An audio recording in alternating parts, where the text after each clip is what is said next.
기도하시겠습니다. 하나님 감사합니다. 하나님께서 우리에게 귀한 날 허락하여 주셔서 우리가 모여 예배드림을 감사드립니다.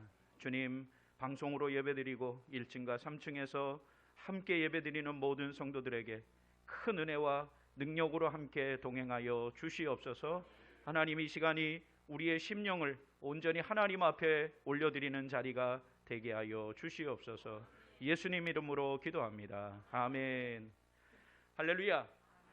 하나님께서 우리 사랑하는 성도들과 함께하여 주시고 믿음 안에 우리를 든든히 세워 주실 줄 믿습니다. 특별히 우리가 이 코로나 이 시대에 살아가면서요, 영적으로 우리가 자꾸만 이렇게 다운되는 그런 것 같아요. 그래서 오늘 이 본문 말씀을 통해서 다시 한번 우리가 새 힘을 공급받아서 우리가 이 시대를 정말 승리하면서 살 소망을 얻는 그런 시간이 되어주시기를 주님의 이름으로 축원드립니다. 말씀의 제목을 저와 같이 한번 따라서 한번 해보겠습니다. 갑절의 성령의 역사. 예, 그냥 버벅거리네요 제가. 네, 하나님께서 우리가 사는 이 시대가 영적으로 분별해야 하는 그러한 시대라는 것을 느끼게 합니다. 영적으로 분별하지 못하면은요, 우리는 이 땅에서 이 코로나 이러한 어려움, 전염병의 이러한 어려움 속에 우리는 아마 신앙을 잃어버리고 말 것 같아요. 그런데 하나님께서는 분명히 이 일들을 통해서 우리에게 전하시고자 하는 분명한 메시지가 있다라고 생각이 듭니다. 우리가 그것을 말씀을 통해서 날마다 깨닫는 우리 성도들 되시기를 주님의 이름으로 축원드립니다. 제시 펜 루이스라고 한 사람이 영을 분별하는 그리스도인이라고 하는 책을 썼습니다. 이게 예수 전도단에서 번역해서 이렇게 출판을 한 책인데요. 예수 전도단은 이런 영적인 문제에 대한 책을 번역해서 많이 이렇게 보급하고 있습니다. 그런데 제시 펜 루이스가 쓴 이 영을 분별하는 그리스도인이다라고 하는 이 책에서 저는 이 책을 보면서 한 구절 이렇게 마음에 이렇게 와닿는 구절이 있었어요. 그것이 뭐냐면은 우리 같이 한번 읽어볼까요? 영적 미혹의 시작. 영적 미혹의 시대에 참 진리를 붙들라. 저는 이 구절이 제 마음속에 이렇게 와닿았어요. 영적으로 미혹당하는 그런 시대에 우리가 살고 있는데 우리가 분별할 수 있는 지혜, 그것이 어디에서 오느냐면 참 진리, 뭐죠? 하나님의 말씀이에요.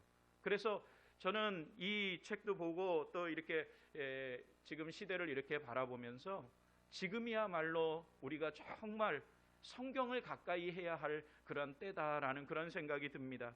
그렇지 못하면은요, 우리는 분별할 수 있는 능력을 상실해 버려요. 우리 종교개혁 시대에 목숨을 걸고 그 당시에 종교개혁을 일으켰던 그런 많은 종교개혁자들은요, 개혁을 실패하잖아요. 그러면은 그냥 반짝하고 그 불이 어떻게 되냐면 꺼져버리죠. 그러면 죽임을 당하는 거예요. 그러니까 자기 목숨을 걸고 지금 캐톨릭에서 행하는 면죄부를 판매하고 그리고 하나님을 가까이 하고자 하는 성도들을 이렇게 가로막고 그리고 예배를 폐하고 하는 이런 모든 일들에 대해서 그 종교개혁자들은 기본으로 돌아가자라고 부르짖었어요. 그 기본이 뭐냐면 말씀이에요. 하나님께 예배를 드리는 그러한 것으로 돌아가자라고 그렇게 부르짖었습니다. 그런데 그 부르짖음이 우리가 지금 생각하면은 잘못된 것이 아니죠. 어떻게 하면은 신앙생활을 올바로 할 것인가 하는 그러한 고뇌 속에서 목숨을 건 부르짖음이었어요. 그런데 기득권을 가진 그 사람들을 가리켜서 이단자라고 그렇게 화형을 시키고 죽음에 이르게 했다는 겁니다. 사랑하는 우리 성도님들이요, 우리는 지금 하나님의 말씀을 마음껏 볼 수 있고 묵상할 수 있는 그런 신앙의 자유가 있고 그리고 얼마든지 이 성경을 우리는 읽을 수 있는 그런 능력이 있습니다.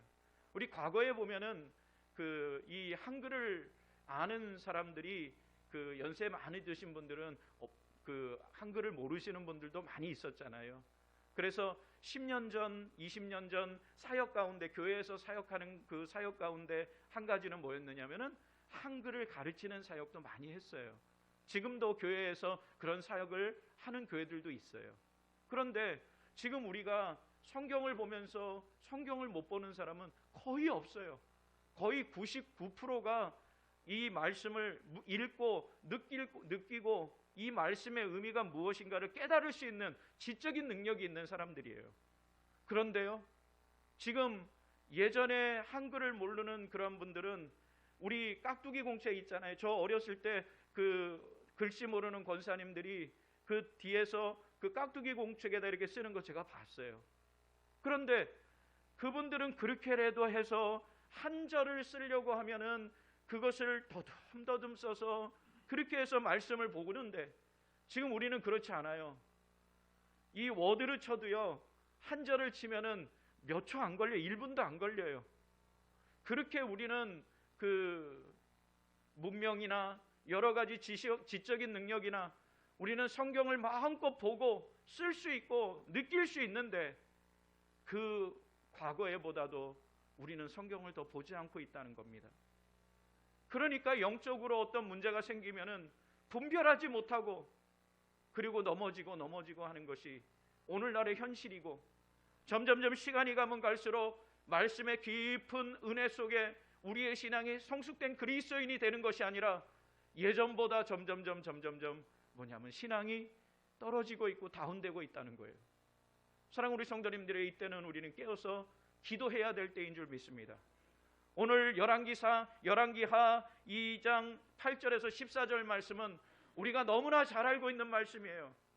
엘리야 선지자가 이제 하나님의 부름을 받아서 승천하는 장면입니다. 그때 제자 엘리사는 그 엘리야 선지자에게, 스승 엘리야에게 나에게 그 능력을 주시옵소서. 그런데 그 능력을 어떻게 달라고 하냐면 갑절을 달라고 그렇게 요구합니다. 물론 스승 엘리야 선지자가 요구하라고 말을 했기 때문에 이렇게 얘기하지만, 어찌되었던 엘리사는 스승에게 갑절의 은혜를 지금 구하고 있다는 사실입니다. 엘리사가 성령의 영감을 갑절을 요구하는 이유는 무엇이겠습니까? 그것은 첫 번째, 우리 다 같이 한번 보겠습니다. 앞에 한번 보시기 바랍니다. 넘겨주세요. 네, 첫째 같이 한번 봅니다. 시작. 엘리사는 어두운 시대에 사명을 계승하기 위해서입니다. 엘리사가 엘리야 선지자에게 나에게 영감을 갑절이나 주시옵소서라고 구하는 근본적인 이유는 뭐냐면요, 어두운 시대에 사명을 계승하겠다는 그런 사명에 불타는 마음으로 구하고 있다는 사실이에요. 사랑하는 우리 성도님들이요, 우리 금방 읽은 9절 말씀 우리 다 같이 읽어보겠습니다. 9절 말씀이요. 시작. 건너매 엘리야가 엘리사에게 이르되 나를 내게서 데려감을 당하기 전에 내가 내게 어떻게 할지를 구하라. 엘리사가 이르되 당신의 성령이 하시는 역사가 갑절이나 내게 있게 하소서 하는지라. 우리 예전 성경에서는요, 당신의 성령이 하시는 역사가 갑절이나 내게 있게 하소서, 이 말을 뭐냐면 영감을 갑절을 주소서라고 그렇게 번역한 것이었어요. 그런데 우리가 바뀐 성경에서는 당신의 성령이 하시는 역사가 갑절이나 내게 있게 하소서, 이렇게 길게 이렇게 번역이 되어졌어요. 그런데 여기에서 당신의 성령이 하시는 역사가 갑절이나 내게 있게 하소서라고 하는 이 말의 원문의 뜻은 뭐냐면요, 당신의 영감으로부터 두 몫을 달라는 요청이에요. 그러니까 당신이 가지고 있는 그 능력을 두 몫, 그러니까 두 배를 나에게 주십시오. 그러니까 10절 말씀에 엘리야 선지자는 뭐라고 말하냐면 이르되 내가 어려운 일을 구하는도다 그랬어요.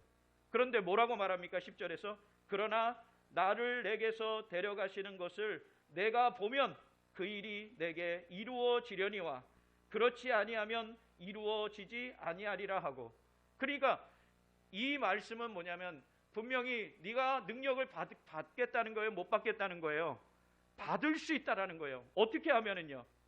나를 내게서 데려가는 것을 내가 보면 그랬어요. 그러니까 엘리야 선지자가 하나님이 어떻게 하셨어요? 승천하도록 만드셨어요.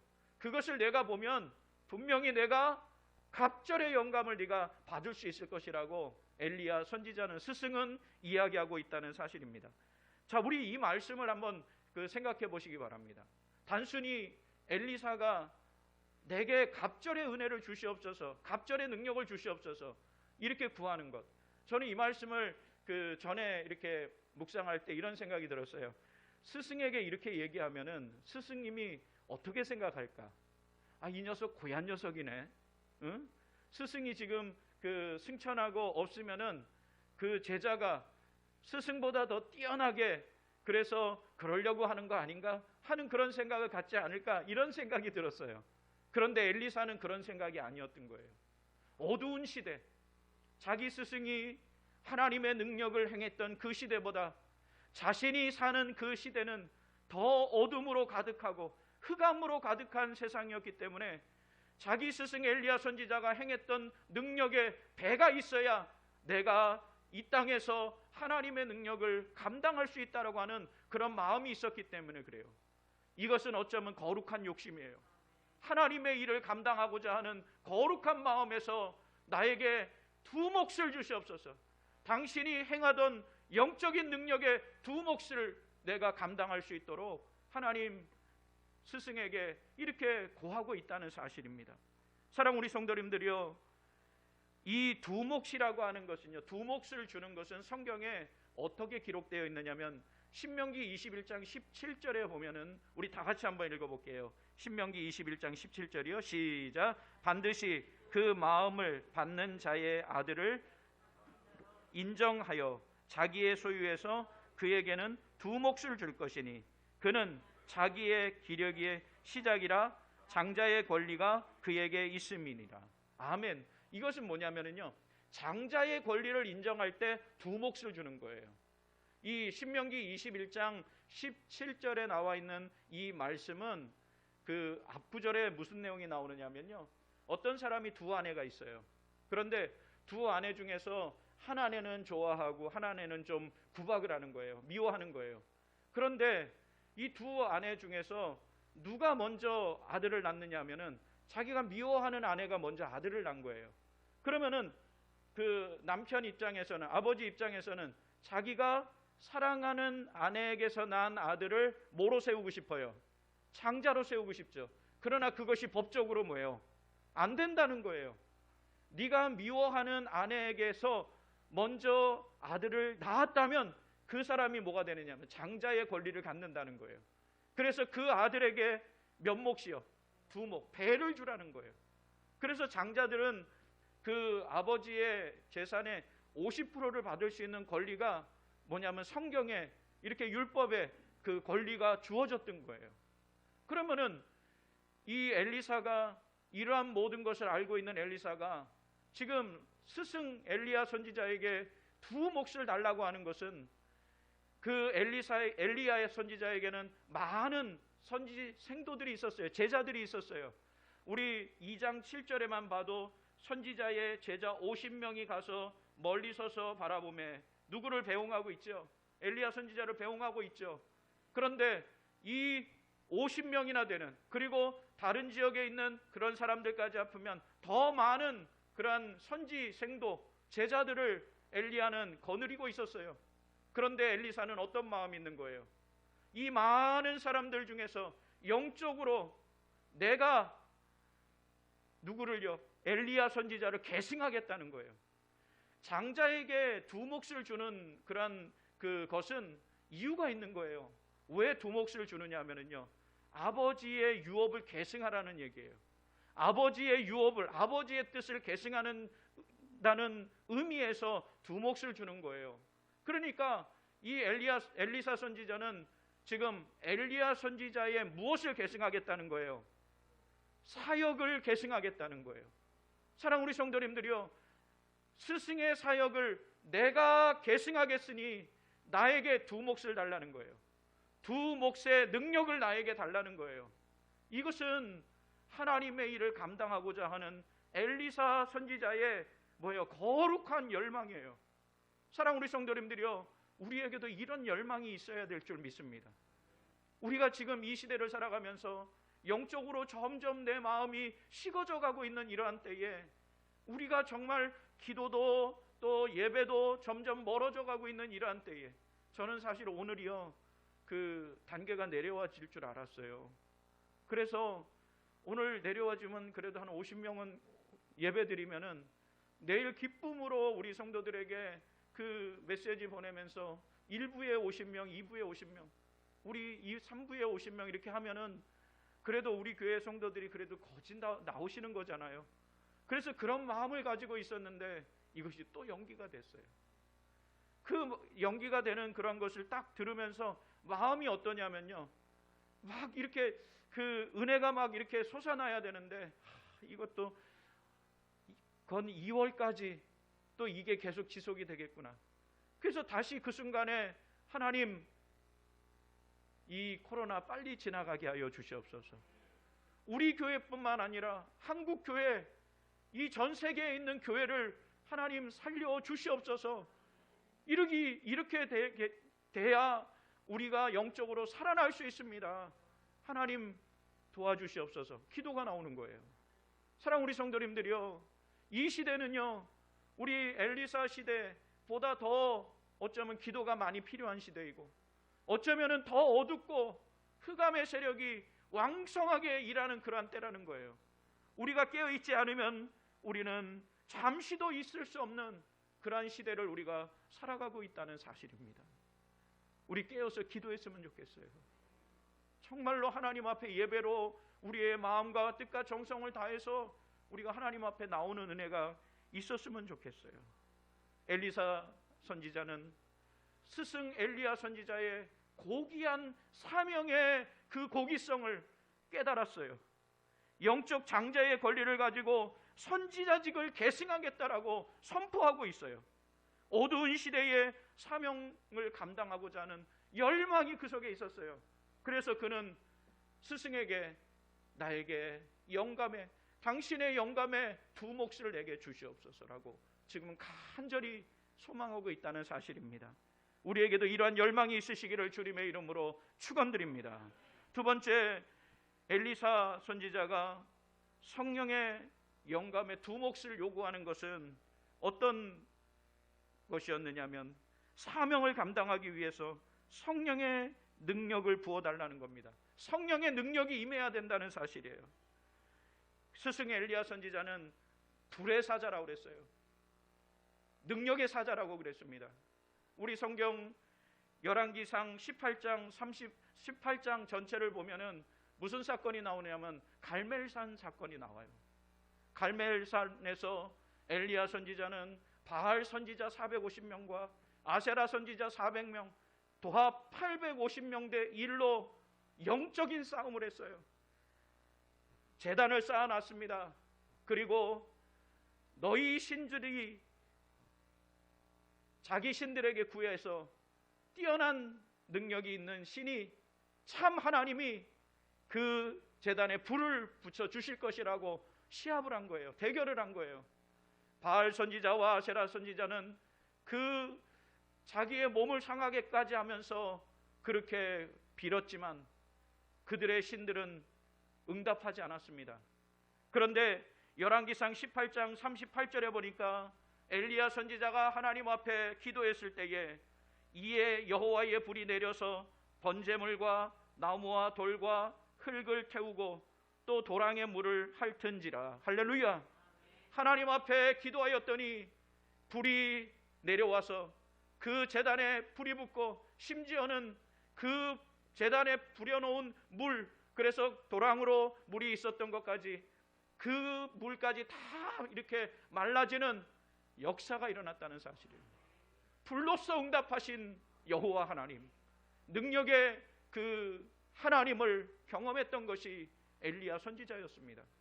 엘리야 선지자가 기도하였더니 3년 6개월 동안 비가 오지 않았다가, 그리고 또 기도하였더니 그 비가 내리는 놀라운 역사를 이루었던 것이 바로 엘리야 선지자였던 거예요. 그런데 그 엘리야 선지자의 능력을 두 몫을 지금 달라는 거예요. 그러니까 그 시대가 얼마나 참담한 시대고 그 시대가 얼마나 암울한 시대였는가를 우리는 짐작할 수 있게 되어진다는 사실입니다. 사랑하는 우리 성도님들이요, 제가 좀 전에 서론에서 제시펜 루이스가 쓴 영적 분별하는 그리스도인이라고 하는 책 얘기를 그 서두의 말씀으로 시작했습니다. 그런데 이 책에 보면은요, 또 저는 이 책을 보면서 마음속에 이렇게 와닿았던 그런 구절이 뭐냐면은요, 성경은 진리를 점검하는 잣대다라고 그렇게 말했어요. 그러니까 우리가요, 하나님의 말씀에 의지하여서 나아가게 되면 우리는 능력을 받는 줄 믿습니다. 분명히 성경은 진리를 점검하는 잣대예요. 근데 사탄은요, 자꾸만 우리를 미혹하는데, 어떻게 미혹하느냐 하면 성경의 권위를 자꾸만 약화시키는 거예요. 성경을 의지하지 않도록, 하나님의 말씀을 의지하지 않도록 약화시켜요. 성경의 가르침을 왜곡합니다. 더 심각한 것은 뭐냐면 성경의 말씀에 사람의 생각을 자꾸 덧입혀요. 그러니까 성경의 말씀, 하나님의 말씀이 우선이 아니라 내 생각이 우선이 되어지는 거예요. 이렇게 되어지면 결국 사탄은 어떻게 하냐면 성경의 말씀, 하나님의 말씀을 우리 삶에서 배제하게 합니다. 그리고 내 의지대로 살려고 하는 거예요. 이것이 사탄이 우리를 유혹하는 방법이라는 사실이에요. 사랑하는 우리 성도님들, 우리가 이 땅에 살아가면서 이 시대에 어떻게 살아가면 좋겠습니까? 하나님의 능력이 임해야 될 줄 믿습니다. 하나님, 엘리야 선지자에게 주셨던 그 능력, 엘리사는 갑절에 두 몫을 달라고 했지만 우리는 10목, 20목, 30목, 100배의 그 능력이 우리에게 필요한 때 우리는 살아가고 있다는 사실이에요. 고도의 지식으로 하나님의 말씀을 왜곡합니다.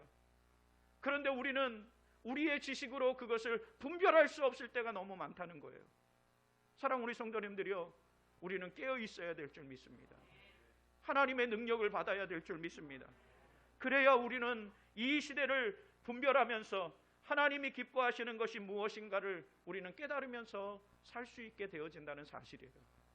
우리 지금 코로나 시대 속에서 저는 우리 성도들을 위해서 기도하면서 이런 기도를 해요. 하나님, 이 코로나 시대를 내 생각으로 판단하고 해석하지 않게 하여 주시옵소서. 하나님의 말씀에 의지해서 이 시대에 우리가 어떻게 살아가야 할 것인가를 바라보면서 살게 하여 주시옵소서. 이렇게 기도해요. 왜 그러느냐 하면은 요즘 그냥 너무 우리가 힘든 그런 때를 살고 있기 때문에 그렇다라는 겁니다. 지금 차 좀 빼달라고 지금 문자가 뜨네요. 성경에 보면요, 구약 성경에 3가지 재앙이 나와요. 그런데 그 재앙 첫 번째 뭐냐면 전염병이에요. 성경에 나오는 두 번째 재앙은 뭐냐면 전쟁이에요. 세 번째는 뭐냐면 기근이에요. 사랑하는 우리 성도님들이요, 성경 속에 보면은 구약 성경 속에 신약보다는 구약 성경에 많이 나와요. 왜냐하면은 구약은 기록한 시간이 오래되었고 신약은 캐논으로 정립되는 그런 시간이 짧았어요.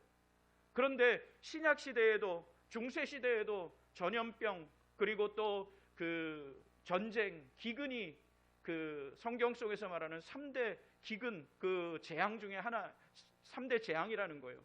그런데 구약 성경 속에서 우리가 생각할 수 있는 전염병에 대한 그런 단어가 3가지가 나와요. 데베르, 막게파, 네게프, 3 단어가 연병이라고 하는 것으로 해서 이렇게 나오는데요. 그런데 이 3 단어가 이렇게 병행되어서 사용되어지는 것이 모두 몇 회 용례로 사용되어지냐면 82회가 나온다는 거예요. 그런데 이 재앙들을 통해서 우리 하나님께서는 3대 재앙을 통해서 그저 하나님께서 이스라엘 백성들을 치시는 것으로 끝나는 것이 아니라는 거예요. 이 재앙을 통해서 하나님께서는 터닝 포인트가 되게 하셨다는 거예요. 분명히 역사의 흐름을 바꾸셨다는 거예요.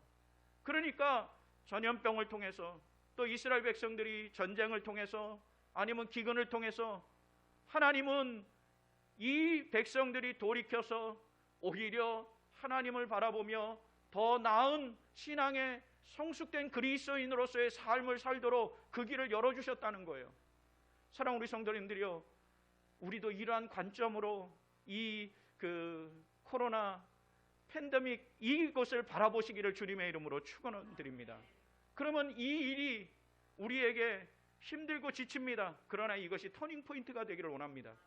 그래서 저는 우리 성도들에게 그런 이야기를 자주 드렸잖아요. 이것이 우리 교회의 기회가 되게 해달라고요. 왜 그랬느냐 하면은요, 이것이 우리 교회에는 기도 또 말씀 이것으로 무장하고 있다면은 분명히 많은 교회들이 이 코로나 팬데믹으로 인해서 점점점 그 신앙이 떨어지고 분명히 하나님의 촛대가 옮겨질 거예요. 큰 교회들에서 정말 이 위기를 믿음으로 기도로 잘 이겨내는 그 교회로 옮겨질 거예요. 그 교회가 우리 교회가 됐으면 좋겠어요. 그래서 이 지역에 안산과 경기도뿐만 아니라 우리 교회는 세계와 열방을 복음화시키고 쓰임받는, 그것은 재정이 있어서 된다고 하는 것이 아니고 교회 규모가 커야 된다는 것도 아닙니다. 우리의 마음에 달렸어요. 우리의 마음이 믿음으로 가득 채워지고 성령으로 충만하고 엘리사 선지자가 스승의 그 영적인 능력을 두 몫을 달라고 하는 그러한 담대한 믿음이 우리 안에 있다면 우리는 하나님의 귀한 일들을 감당하게 되어질 줄 믿습니다. 우리 안에서 서로 이렇게 하는 것이 아니라 보다 하나님께서 이 일을 통해서 우리에게 어떤 사명을 주시려고 이런 어려움이 생기게 하셨는가, 우리의 관점을 정말 하나님이 기뻐하시는 관점으로 터닝 포인트로 삼는다면 분명히 우리 하나님께서는 우리 교회를 사랑하여 주실 줄 믿습니다. 교회가 성장하고 교회가 정체되고 교회가 퇴보하고는요 바로 우리에게 달려 있어요. 우리의 마음이 어떠한가? 시험은 없는 곳이 없어요. 어려움은 없는 곳이 없어서요. 가정에도 마찬가지예요. 자녀들이 아니면은 또 그 재정적으로나 또 모든 면에서 다 순탄하게 잘 되기만 하다 천국 가면은 우리는 감사를 모를 것 같아요. 그런데 우리는 어려움이 있어요. 고난이 있어요. 그 가운데에서도 우리가 믿음을 굳게 지키고 그 가운데에서도 하나님 앞에 기도하여 응답받는 그 은혜가 있다면 우리는 고난 속에서 하나님이 나를 이렇게 붙들어 주셨습니다라고 하는 신앙의 간증이 생겨나게 되어진다는 거예요. 지금 엘리사는요, 지금 하나님 앞에 또 스승에게 그 당시의 시대 속에 하나님의 흔적을 남기기를 원한다는 거예요. 하나님께서 역사하여 주시는 그 일들을 감당하기를 원한다는 거예요. 우리 사랑하는 우리 성도님들이 우리가 그런 은혜가 우리 삶 가운데 일어나는 우리 성도들 되어주시기를 주님의 이름으로 축원드립니다. 세 번째는 엘리사는 어떤 마음으로 지금 두 몫의 능력을 달라고 요구하는 거냐면요, 하나님 나라를 위한 일꾼으로 쓰임받기를 원한다는 거예요. 하나님 나라에 쓰임받기를 원합니다. 사랑하는 우리 성도님들이요, 우리가 하나님 나라의 주인공 되시기를 주님의 이름으로 축원드립니다. 돈이 많아야 주인공이 되는 것도 아니고요, 어떤 능력이 많아야 주인공이 되는 것도 아니고요, 권력이 있어야 주인공이 되는 것도 아니에요. 세상에서는요, 돈 있고 권력 있고 이러면 주인공같이 살아갈 수 있어요. 그러나 하나님 나라의 주인공은 바로 누구냐면 우리 사랑하는 우리 성도들이라는 거예요. 믿으십니까? 바로 우리 성도들이 한 사람 한 사람이 바로 주인공이에요. 그런데 주인공답게 살아야 되지 않겠습니까? 하나님 나라의 일꾼으로서 지금 엘리사가 구하는 것은 하나님 나라를 위해서 내가 쓰임받는 많은 선지자들, 후보생들이 있지만, 선지 후보생들이 있지만 내가 뭐예요? 장자의 권리를 가지고 계승하겠습니다라는 거예요. 이것이 얼마나 귀합니까? 우리 사랑하는 우리 성도님들이 우리에게도 그런 은혜가 있었으면 좋겠어요. 내가 하나님 나라의 주인공으로 살 수 있도록 하나님 내게 능력 주시옵소서, 은혜 베풀어 주시옵소서. 내가 정말 예배에 최선을 다하겠습니다. 나에게 맡겨진 작은 일에 충성하겠습니다. 이 사람이 주인공이에요. 결국 엘리사는 능력을 갑절을 받고, 어쩌면은 성경을 보면은요, 엘리야 선지자보다도, 스승 선지자보다도 더 많은 일들을 감당하는 것을 보게 되어집니다. 그 시대에 하나님의 그 울림이 되어지고 하나님의 떨림이 되어지고, 그 시대에 많은 사람들에게 하나님의 역사하심을 보였던 위대한 선지자로 살아갔다는 겁니다. 우리에게도 그런 은혜가 있으시길 주님의 이름으로 축원드립니다. 저는 오늘 이 말씀을 묵상하면서, 이 말씀을 이렇게 준비하면서 우리 사랑하는 성도들에게 이 성경 구절은 우리가 너무나 잘 알고 있는 말씀인데, 하나님 어떤 말씀을 전하면 좋을까요? 그리고 이 말씀을 우리의 삶에 결론적으로 어떻게 적용하면 좋겠습니까? 그렇게 하나님 앞에 기도했어요. 저는 영적 능력의 두 몫을 받는 비결, 이것을 생각하면서 이것이 우리의 신앙에 적용이 되었으면 좋겠어요. 우리가 이 엘리사는 엘리야가 승천하는 그 순간까지 끝까지 동행했잖아요. 우리가 하나님과 우리 주님과 끝까지 동행하는 삶 사시기 바랍니다. 결코 포기하지 마시기 바랍니다. 기도에 포기하지 마시기 바랍니다. 하나님 앞에 온전히 기도하고 하나님 앞에 끝까지, 한번 따라서 해보세요. 끝까지 동행하겠습니다. 그냥 끝까지 동행하면 그렇잖아요. 다시 한 번만 따라서 해보세요. 끝까지 동행하겠습니다. 이런 은혜가 있었으면 좋겠어요. 그럼 우리 하나님을 감동시킬 거예요. 그러면 우리의 기도가 응답될 줄 믿습니다. 그리고 엘리사는 뚜렷한 목표가 있었어요. 그렇죠? 우리에게도 그런 은혜가 있었으면 좋겠어요. 마지막으로 엘리사는 담대한 믿음이 있었어요. 영적인 두 몫을 주시옵소서. 이 부르짖음은 그의 믿음이에요. 우리에게도 하나님 앞에 거룩한 믿음이 있었으면 좋겠어요. 그러면 하나님은 우리의 기도를 들어주시고 응답하여 주실 줄 믿습니다. 한 주간 동안 세상 가운데 살면서 이 말씀이 우리에게 생명의 양식 되어서, 하나님, 내가 이 땅에 살아가면서 코로나로 인해서 이 팬데믹, 그 세계로 확산된 전염병으로 인해서 내 마음이 눌려 있지만, 그러나 나는 눌리지 않겠습니다. 하나님, 내가 하나님을 바라보면서 다른 사람들은 의기소침하지만 나는 영적으로 일어서겠습니다. 하나님, 내가 영적인 계승자, 하나님의 말씀의 계승자로서 하나님 나라의 주인공으로서 예배가 회복되어지겠습니다.